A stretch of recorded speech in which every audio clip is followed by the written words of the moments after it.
sobre o seu pensamento, sobre sua ação? Então o que Jesus fala sobre isso, né? Aliás, não é nem Jesus, eu trouxe uma palavra do Augusto Cury, que é um psiquiatra. Olha o que ele diz.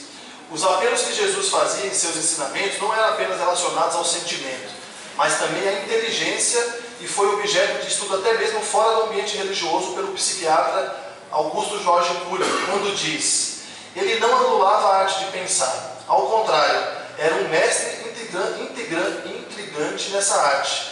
Cristo não discorria sobre uma fé sem inteligência. Para ele, primeiro se deveria exercer a capacidade de pensar e refletir antes de crer. Depois vinha crer sem duvidar. Se estudarmos os 4 evangelhos e investigarmos a maneira como Cristo regia e expressava seus pensamentos, constataremos que pensar com liberdade e consciência era uma obra-prima para ele. Olha que coisa interessante. Pensar com liberdade e consciência. Nosso pensamento tem que ser livre. Eu não tenho que pensar o que o outro pensa, ou fazer o que o outro acha. Ah, porque diz na Globo, na novela, e é legal, é moda, eu vou fazer. A gente vê muito disso com novela, né? Frases feitas, prontas, até pejorativas às vezes, tal, mas é moda, todo mundo sai falando no dia seguinte. Ou é no Big Brother, a pessoa sai falando, a pessoa não consegue ser ela. Né? Eu gosto de dar alguns exemplos aqui, porque eu desde criança eu consegui exercitar uma coisa bem legal em relação à autonomia. Então eu frequentei durante muitos anos um lugar de rock and roll, porque eu gosto de rock. Né? Ninguém é santo, né? Um rockzinho faz bem. Mas rock é arte. É rock é arte. Só que o lugar que eu ia, a maioria usava droga. E todas as namoradinhas que eu tive, porque um dia eu tive namoradinhas, usavam droga.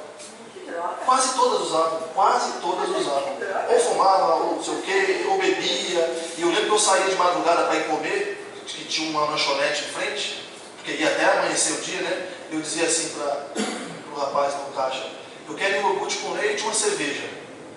Aí ele colocava a cerveja para mim e iogurte com leite para a mulher, que estava do meu lado. Aí eu invertia, falava: não é meu iogurte com leite, cerveja é dela. Aí de vez em quando ficava insuportável para mim, porque eu não aguentava o bafo de cigarro, a bebida. Eu falava: não dá, ou você para de beber ou eu vou embora. Geralmente eu ia embora, porque a pessoa não parava de beber. E eu frequentei 14 anos nesse lugar. 14 anos. Eu vi menininha chegar lá novinha, que o pai levava, deixava na porta, e à noite, de madrugada, o pai ia buscar. E depois de 3, 4 anos, essa menina bonitinha está acabada. Com a cara esquisita, com cabelo não sei o que, magra, destruída, porque conheceu algum lá que usava e foi no embalo e não sei o que. E quando os amigos chegavam em mim, eu considerava alguns amigos, mesmo usando, vai fazer o quê? Eu oferecia, eu dizia assim: não, eu não estou aqui para isso, eu estou aqui para ouvir música. E eles insistiam no começo: não, mas o que é isso? Eu tinha cabelo comprido, tinha tatuagem. Ah, você era careta. Eles chegaram e falavam assim para mim: mas você precisa usar. Você não é roqueiro? Eu dizia: não. Mas quem falou que eu preciso usar? Eu gosto da música. Aí passou um tempo que eles passaram a respeitar. Quando eles iam usar, saíram de perto de mim. Ah, vamos usar para lá que o Kleber não gosta.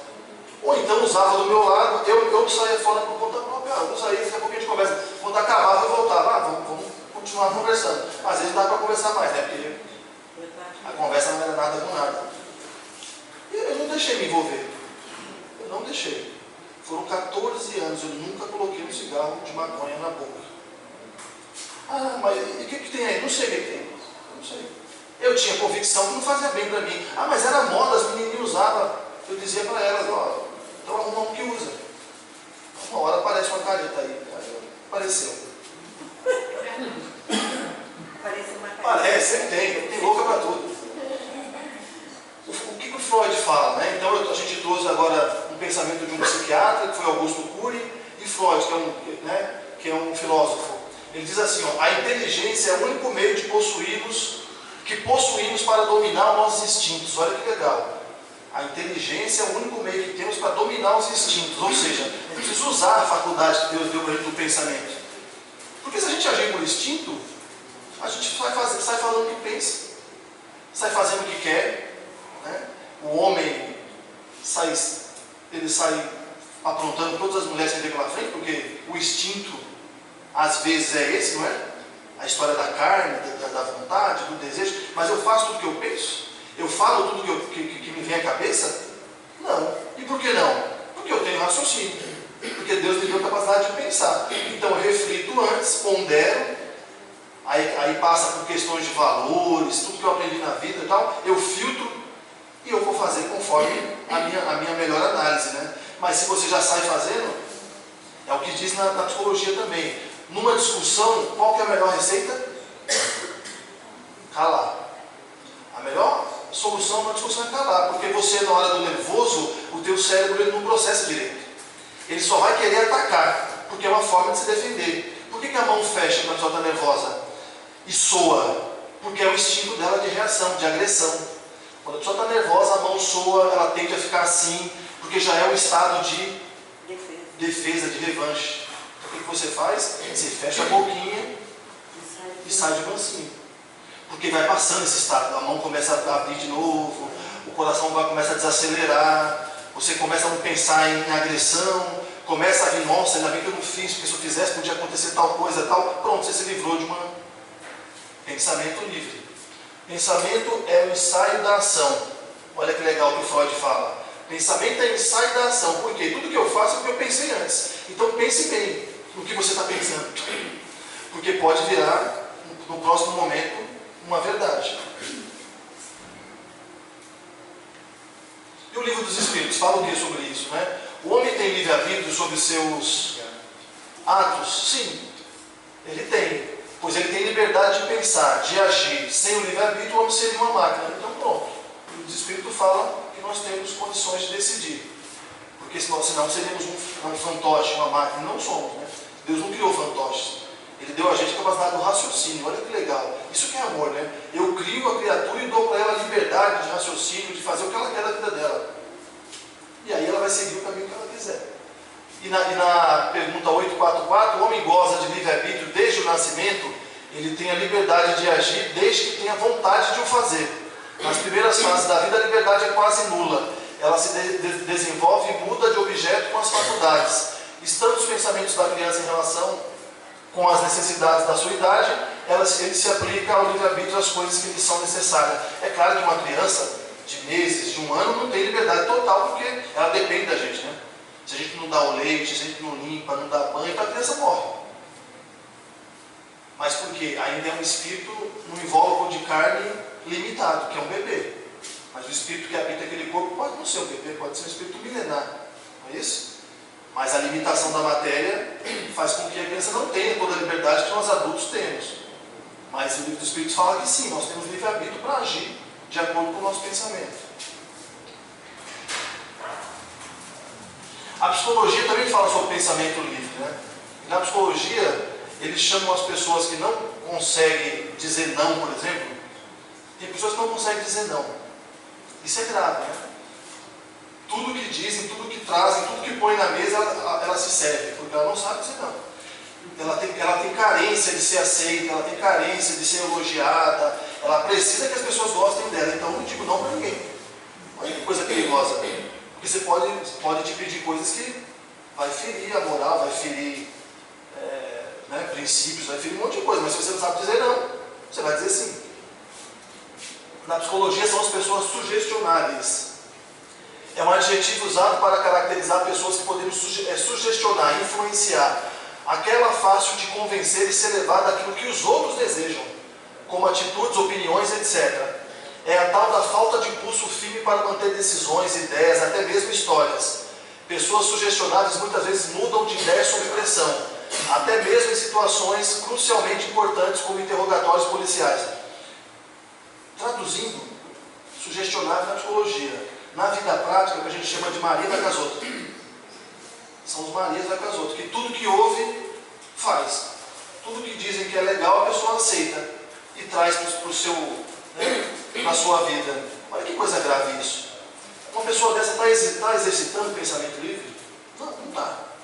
Porque o pensamento livre, se todos aqui nessa sala disserem para mim uma coisa que eu não concordo, aqui, agora, nesse momento, todos disserem coisa que eu não concordo, que não tem a ver com a minha personalidade, com o que eu acredito de sagrado, eu vou dizer, eu não concordo. Mas se você não concordar, você não volta mais aqui na casa. Eu vou dizer, então, eu não volto na casa. Mas eu não concordo. Porque é meu pensamento. esposa disser para mim, isso é assim, essa eu vou dizer para ela, eu não concordo. Se eu não concordar, tá? Também não vou virar um ranzinho, você discordando de tudo, só para... Eu vou discordar porque eu tenho pensamento livre, não é isso? Não é ficar doido. Só para ser diferente. Só para ser diferente, não é isso. Mas se eu não concordar e tiver convicção, eu não concordo. Mas é sua mãe. Eu não concordo, mãe. Mas eu sou sua mãe, eu sou mais velha, tá. Mas eu não concordo.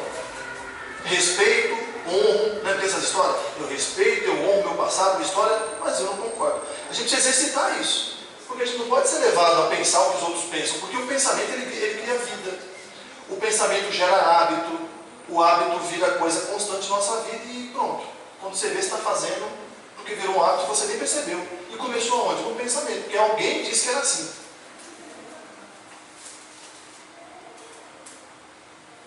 Albert Einstein, o que o Einstein fala sobre isso? Olha que legal. Tudo é energia. E isso é tudo que há. Sintonize a frequência que você deseja. E inevitavelmente essa é a realidade que você terá. Não tem como ser diferente. Isso não é filosofia, é física. Olha isso. Albert Einstein falando de física. Que a gente precisa sintonizar a nossa energia com coisas boas. Né? Porque, olha o que ele fala ali. Sintonize a frequência com o que você deseja. Inevitavelmente isso será a realidade que você terá. Ou seja, o que você pensa, o que você deseja, aquilo com que você se liga, é o que vai ser a tua realidade. Falamos de psicologia, falamos de filosofia, falamos de física agora.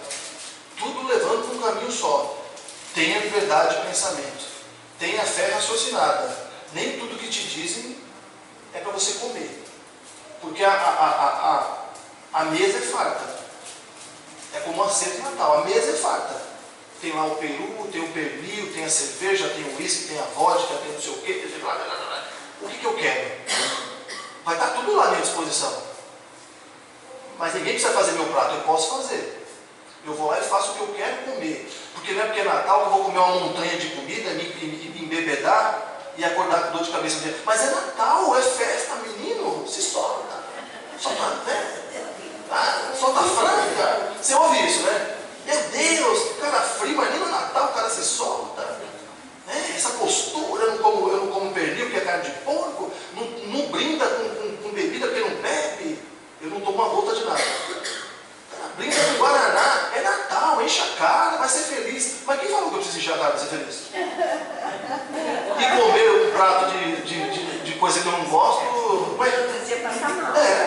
Não tem nada a ver com isso. Mas para mim, então seja feliz. Come o teu prato, beba a sua vodka, vomite e pronto. E eu vou ser feliz, comendo o meu negocinho e tal, e dormindo cedo, que eu gosto. Eu sou um velho do cedo. Mas até meia-noite nada. 11 horas eu como, 11h30 eu estou já virando sozinho já. Não tem nada a ver uma coisa com a outra. Mas é Natal, o som tem que estar no último volume. Tudo que é errado é permitido porque é Natal. Se você não se solta agora, vai se soltar quando? Olha as coisas que a gente ouve. E eu digo para as pessoas, eu não tenho nada a ver com isso. Coma, beba. Eu vou estar aqui esperando para a gente conversar. Se você vomitar do meu lado, eu vou te dar um pano e falar, limpa aí e eu estou indo embora, porque eu vou ficar vendo sujeira só. Pronto. É assim. Mas isso não é legal. É o que eu tenho para te dar. Eu sou assim, sério. Se essa companhia é desagradável para você, então eu não sou a companhia que você deve procurar. Procure uma mais adequada. Aí eu trouxe um poema, trouxe poesia aqui para vocês. Um poema meu, está no meu blog, olha que coisa chique. E é um poema que fala também sobre liberdade. Esse poema eu já escrevi há muito tempo, mas eu trouxe para a palestra. E diz assim, esperar da vida um manual de instrução, um compêndio de boas práticas, assemelha-se à covardia. Não há mapas que ensinem a viver, nem setas, muito menos receitas prontas. A vida não é tabelada. Vou explicar o que é tabelada. Se espera da vida uma bússola, um cabresto, um Deus para te idolatrar ou um diabo para acusar, ok. O manual, o mapa, a receita pronta, a bússola, Deus e o diabo proclamam: você é livre. Ou seja, a bola está com você. A vida não é tabelada. Sexo é igual a prazer. Não. Às vezes não é. Não necessariamente. Família é igual a sagrado. Não. Não. Tem família que não entende assim. trabalho é igual a dinheiro. Não. Eu trabalho bastante e não tenho muito. Tenho bem pouquinho. Não é. A vida não é tabelada para a gente viver assim. E a gente vive às vezes de forma tabelada. Ó, faz isso e dá certo. Ah, então eu vou. Não, não é assim, faz assim, ah, então eu vou. E você? Você já parou para analisar o que você quer? Se a vida não é tabelada, quem fala disso é o filósofo Jean-Paul Sartre, francês, pai do existencialismo. Ele fala sobre o ser e o nada. Tem um livro dele que fala o ser e o nada. O ser é o animal, as plantas e tal, e o nada é a gente. E o que ele fala sobre isso? Ele fala que no animal a essência vem antes da existência. O que significa isso? O gato, ele é gato. Então o gato aqui no Brasil é gato. E lá na França ele é o quê? É gato. E o que gato faz? Mia, roça na gente, come uíscas. E lá na França o que ele faz? É uma coisa. Ele come roça na frente, sobe no telhado, cata as gatinhas, volta e tal. Gato é gato. Por quê? Porque a essência dele é de gato. E a samambaia, o que é? Samambaia. E na França? É samambaia. Onde for samambaia? A essência vem antes da existência. Então é aquilo e pronto. Num homem diferente. A existência que vem depois da essência. Ou seja, ele primeiro tem que viver para descobrir o que ele é. Olha que interessante. A essência do homem não é nada. Então não existe essência de mulher. A mulher não pode lutar boxe porque não está na essência dela. Mentira. Porque não tem essência de mulher. O homem não pode receber flores que é feminino. Eu gosto. Eu recebi rosa umas 2 vezes na vida. Eu adoro. Quem quiser mandar, eu deixo o endereço. Eu adoro. Mas não é da essência do homem. Isso é feio. Nossa, recebendo rosas. Então, eu gosto. Porque na minha essência não fala que rosa é proibido. Deus não disse, olha, homem, se você receber rosa... Ô, Cleber, oi. você é capaz de pessoal falar que você gosta das 2 coisas. Não, já ouvi algumas coisas assim, porque eu beijo um amigo no rosto, eu abraço, eu sou afetivo, né? Minha personalidade é essa, eu gosto de pegar, de abraçar, não sei o que e tal. E tem cara que olha e fala, nossa, não sei o que, fica com a tua opinião, e eu fico a minha. E eu sei onde eu chego. Eu sei onde eu vou chegar. Você falando isso me lembra uma coisa. Na minha adolescência, nós amigas, né, mocinhas, a gente andava de mão dadas, abraçadas, né, de braços. Hoje confunde, né? Fazer isso, o pessoal confunde.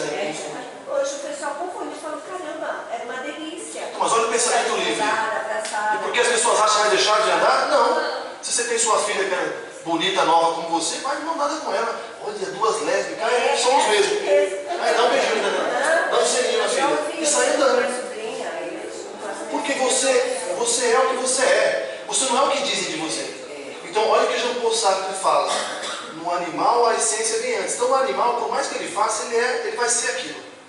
Ele é só uma atualização do que ele foi criado. No homem, não. O homem, primeiro, ele vive para depois ele descobrir qual é a sua essência. Isso é libertador. Mas, ao mesmo tempo, nos causa angústia, né? É o que a filosofia trata, a angústia. Por que o homem é angustiante? Porque ele é livre. Olha que coisa engraçada.